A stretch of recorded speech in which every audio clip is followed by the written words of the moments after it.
Hi, everyone. Welcome back to the Right on Crime podcast. My name is Maggie Horzempa. I'm the North Carolina director for Right on Crime. And today I'm joined by my colleagues Marilyn Davidson, the Oklahoma director of Right on Crime, and Frank Russo, the Georgia director for Right on Crime. Marilyn, Frank, thank you so much for coming on today. We are so happy to be here, Yeah, even so though we grateful. have to do this in front of a Texas flag, but it's fine. I think we can get a Georgia flag up next time if that's what you're referring to. No, or an Oklahoma one. But no. We'll put those requests in for consideration. But today we're talking about court text reminders. So, Marilyn, what do court text reminders look like in your state of Oklahoma? So, excitingly, Oklahoma just started a pilot program to test these in our state. There were several advocates behind the scenes that we'd been working on for a couple of years, a plan on how can we get these implemented in Oklahoma. What does that look like? Does it need to be legislation? What's the funding? And we got a new director of our court services. And thankfully, they understood the importance of implementing these and how they could benefit our state. And without us even having to go to the legislature, they were like, yes, let's do it. And so I haven't heard, it's been a little too short of a time to really get some data back on how it's affecting it. But just seeing them out there and knowing that they're out there and hearing people talk about them, there haven't been any huge hiccups that at least publicly they're talking about. I know personally, just to kind of test it out, I went through on a few cases, and added like, hey, text me and remind me to see how it works. It's very efficient. It's very easy. So I'm really excited to see how in the long term it's going to affect our failure to appear rates and other things like that. Wonderful. It sounds like Oklahoma is on a pathway to a great start. And Frank, what about you in Georgia? Well, I think we're more on the start than the pathway, unfortunately. But it's great to hear that the Sooner State's taken big steps, and in the Peach State, we're getting that process started. So we're so unique in that we have the second most counties per capita in the country. So people don't realize how just decentralized our entire state is. And what's that meant? It meant that every county does it a little bit differently. And then statewide, we really don't have the tools yet to make sure that everybody can have the same sort of notification system. And that's led to a significant challenge for our law enforcement. I think that's part of this story that doesn't get talked about, is that law enforcement are the ones that have to respond when these orders get put out. Folks don't show up to court, oftentimes because of a mistake. And then the law enforcement's got to fill in to solve the problem. So what are we doing about it? Well, we've started, as I said, the process. Just last year, our governor and our legislature took the first step to help unify both our online system and court system records. So simply getting out who is responsible to come to court, when do they have to be there, and what case dispositions have already taken place. Believe it or not, that's not happening statewide anywhere. So we've got county with paper records, counties with some paper, some online. And so that process started earlier this year, and it has made a significant difference. The problem is, in order for us to have that unified court notification system, we've got to get that process up and running first. So I think it's another year away, but as Marilyn pointed out, the results are positive. We know what the data will tell us, which is that once we start notifying, whether it be virtually or even through hard mail, we have the opportunity to get people to court on time and reduce that burden on law enforcement.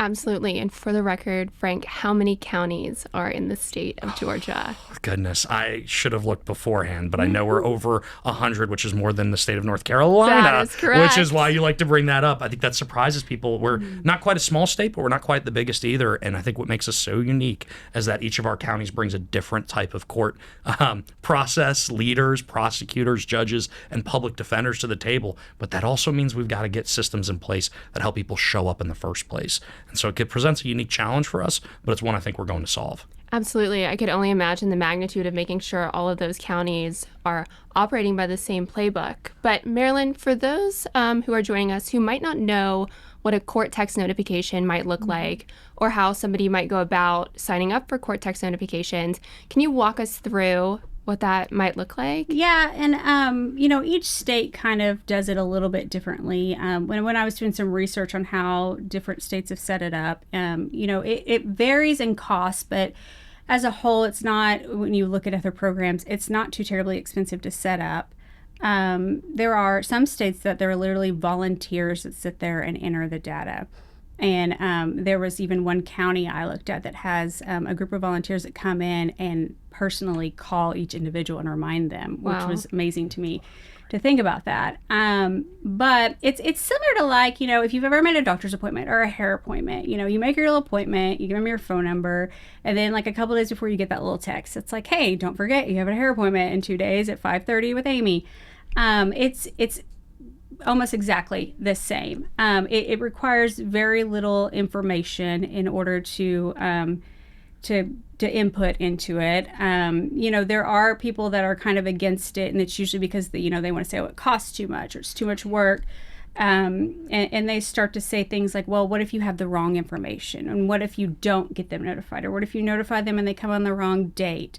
And I feel like those are kind of, they're distractions. This is nothing that's saying like, if you don't get a notification on your phone, then that means you don't have to come to court and you're forgiven for not showing up. No. This is simply just a tool that courts can use as another reminder to tell people, hey, don't forget, because we're busy. Everyone's busy. Don't forget that, this is coming up in 2 days, and you get your text and you go. So they're really simple. They're really simple in how they work. Absolutely. You mentioned one thing that I think is very important is that you have to opt in. Is that correct? Instead of automatically being enrolled in court text reminders and then subsequently having to opt out if you no longer want to receive them. Correct. And if you've ever even the Vine system in the different states, if you've ever signed up for notification when someone releases from prison, it's just as simple as that as well. It's only as good as the data that's put into it. I will, caution everyone that. Caution people that, rely on it to always, double check the information and make sure it's correct.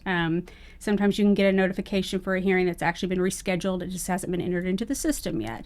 But overall, in the states that have had them implemented for longer periods of times, they can see up to a 30% reduction in their failure to appears, which it's a huge saver as far as people being booked into the jail, but it's also a huge saver as far as money of the courts, and it's freeing up the court's schedule so that they can get the higher quality, the more important cases on the schedule. Absolutely. So, Frank, you would think that text reminder notification systems are pretty simple. I mean, restaurants like Subway has it down to a science, but it's not always that clear. One, people don't know that they exist. Two, they don't know where to go to sign up for them. Can you talk a little bit more about the process and what streamlining and making a very clear process would do for those who are able to reap the benefits of court text notifications, what that would do?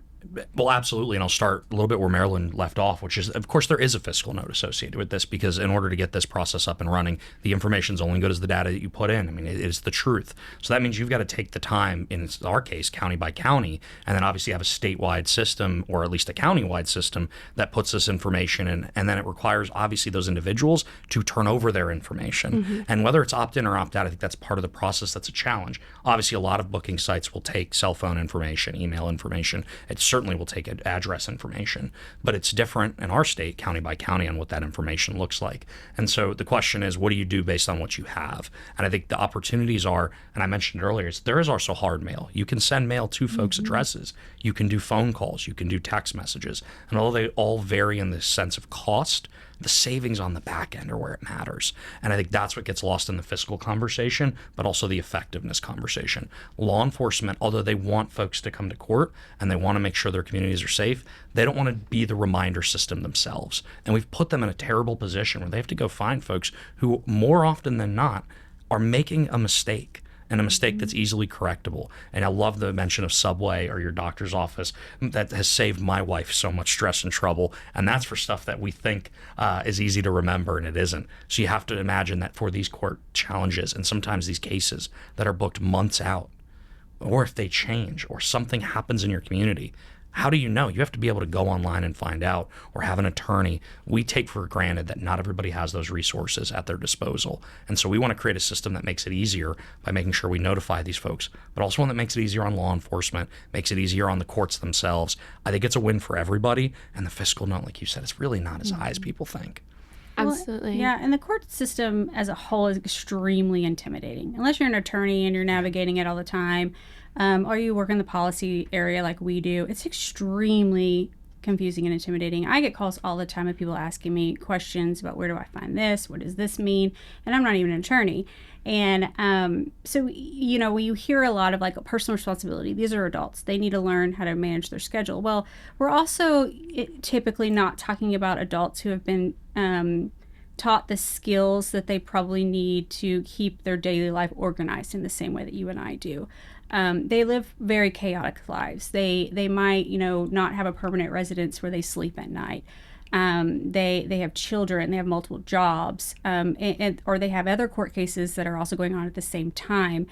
And there are people who are anti any kind of what they would call hand-holding, that these people need to help themselves, where I think we need to take a little bit of a different approach to it. And it's okay if we have to hold their hand just a little bit. It's okay if we have to give them a little bit of an assistance in keeping everything straight in the way, and organized, and so that they can show up, they could take care of these things, and then move on with their lives. And this is just a super simple, super inexpensive way to do that. It's accountability, right? I mean, we do want accountability, and that's what the court system's set up for.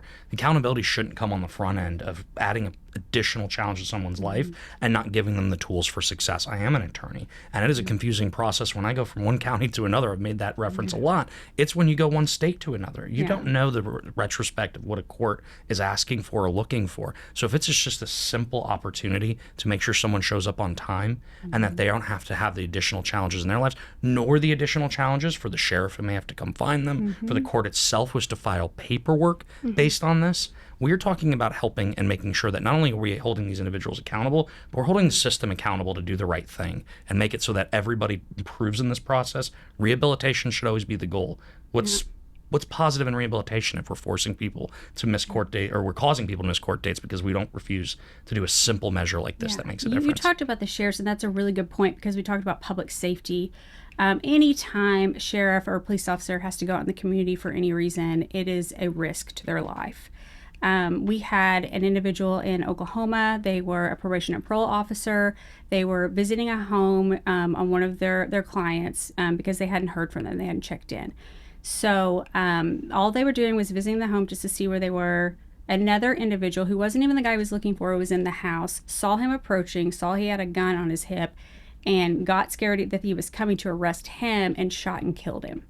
So if you're thinking, oh, this is a court reminder for someone who might, have to come to court because they stole something from a store. Well, like I said, the less we have to put police officers into the community to do some of these kind of what I would call unnecessary jobs, the less likely we are to put them in danger. So it's a priority question. What do you want law enforcement to prioritize? And I think all of us want them to prioritize the active crime situations that do impact our communities. And that's not reminding someone who has a traffic ticket or has a small offense and misses court. I think we have an opportunity to do the right thing on the public safety end and on the accountability end. Absolutely. I think it's so important, Frank, that you keep mentioning accountability.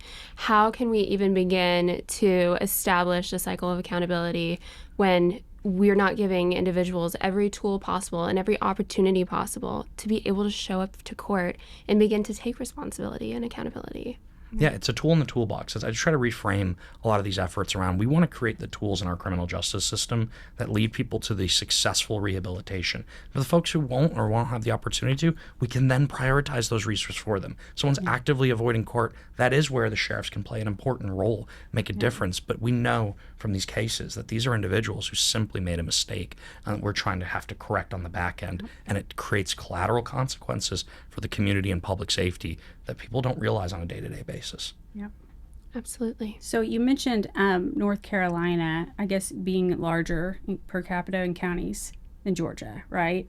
So how do they handle this? Are they looking at doing it? Have they recently done it? So North Carolina has 100 counties, and right now we do have a court text reminder system, but it is opt-in. You must opt in as opposed to being automatically enrolled into the reminder system and then opting out. So do they send them like a text and say, hey, you've been enrolled in this, opt in to keep receiving it? Or is it just they have to sign a paper when they are given their court date? They have to sign a paper. Sometimes they have to go to a completely separate room. Like it's been alluded to before, the court system itself is so intimidating that oftentimes there's people that might not even know this system exists. And it would just be so much easier if the system were opt out as opposed to opt in. Like I had said before about like Subway. I mean, I get text spams from Anthropology, Target, you name it. Why can't our court system mimic something like that?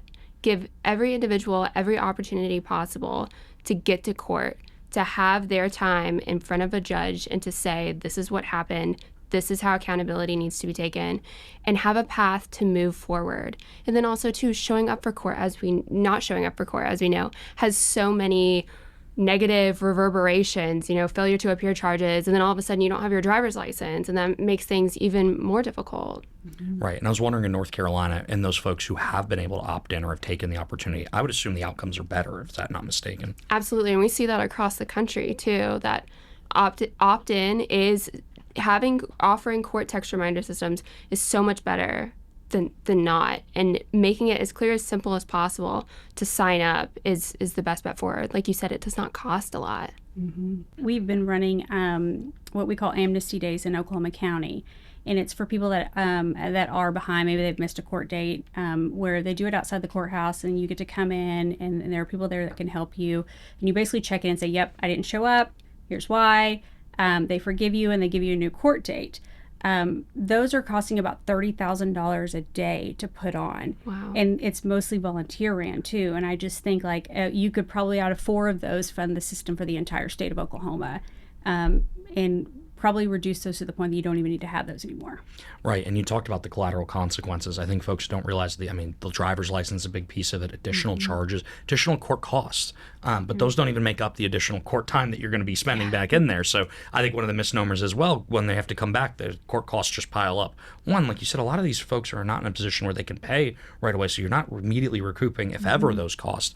And secondarily, it still costs more to come back for court that second, third, fourth time that otherwise wouldn't have been necessary had we just taken a small step. So I think often about those collateral consequences, they go not just to the individual who needs to show up for court, it goes to the court itself. And like I said, as we've repeated over and over, it goes to that law enforcement that are stretched thinner than they've ever been. Why do we need to put them in a position to not be successful? I think that's the biggest change we've seen in a positive direction in our criminal justice system. This is just an extension of that. Yeah. Thank you, Marilyn and Frank, for joining us today. If our viewers would like to keep up with you, where can they find you? RightOnCrime.com. It's a really good place for kind of updates on all of our states, but typically working with our comms team to make sure they're giving constant updates of what goes on during our session this year.